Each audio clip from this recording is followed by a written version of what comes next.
Shalom sahabat, ceritaku juga ceritamu, bagian ke-23 dengan tema Luka Hati Si Kecil Eva.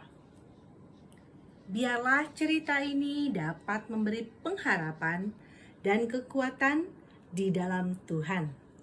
Amin. Sahabat, setiap orang dewasa pasti telah melewati masa kecil, di mana di dalamnya ada pengalaman yang baik dan membuat hati bahagia, juga ada pengalaman yang tidak baik dan membuat luka hati. Tidak ada seorang manusia pun yang tidak pernah mengalami luka hati. Bahkan bisa saja punya banyak sekali luka hati. Tetapi kita harus menyadari, sebaliknya kita pun pasti pernah membuat orang lain luka hati, bahkan mungkin banyak kali. Tetapi dengarkan kabar baiknya. Luka hati, jika kita mau dan mampu mengelola dengan baik, maka akan menjadi harta dan sumber daya berharga dalam menjalani kehidupan.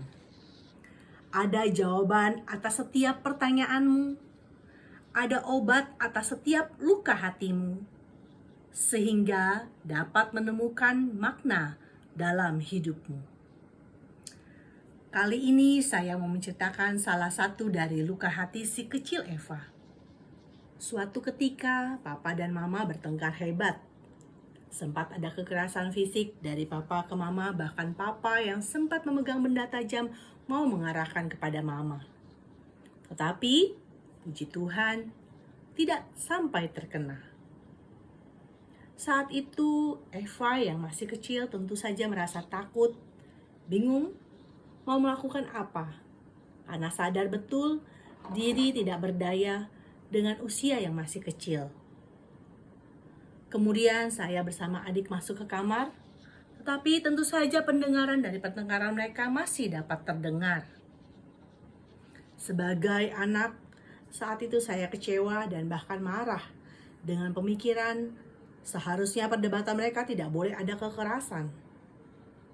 Ketika dewasa, saya sempat membawa rasa marah di dalam hati saya sampai akhirnya tersadar bahwa saya memiliki kecemasan jika melihat benda tajam yang tidak disimpan dengan baik atau dipegang dalam posisi yang kurang baik.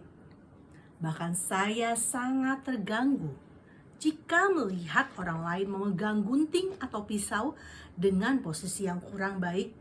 Saya akan menegur dan meminta mereka merubah cara memegang benda tajam tersebut.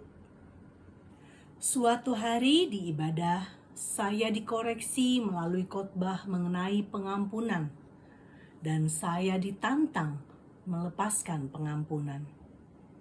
Saya memeriksa kembali hati dan memutuskan mengampuni dengan sungguh. Mengucapkannya bahkan dengan kata-kata dan tidak hanya di dalam hati, mendoakan papa dan mama. Dengan tubuh bergetar, saya merasakan kekuatan dalam diri. Ada sesak yang selama ini menghimpit, berjuang keluar dari jiwa.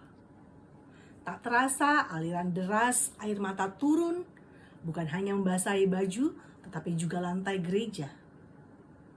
Saya tidak hanya mengatakan saya mengampuni, tapi juga saya mengatakan saya mengasihi papa dan mama. Bahwa papa dan mama juga pernah melewati masa kecil dan saya tidak tahu pengalaman, pergumulan, serta perjuangan apa yang telah mereka lalui. Ketika selesai ibadah, ada perasaan lega dan kedamaian telah masuk dengan bebasnya memenuhi bahkan sampai relung jiwa.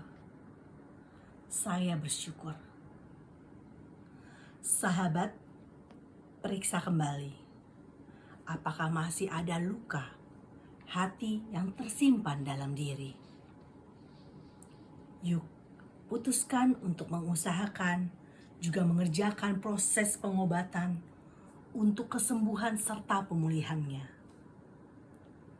Rayakan kesembuhan dan rasakan berkat yang hadir setelah pengampunan.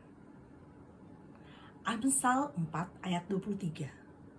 Jagalah hatimu dengan segala kewaspadaan, karena dari situlah terpancar kehidupan. Tetap semangat dan sukacita dengan pengharapan di dalam Tuhan, karena Tuhan itu baik. Tuhan memberkati.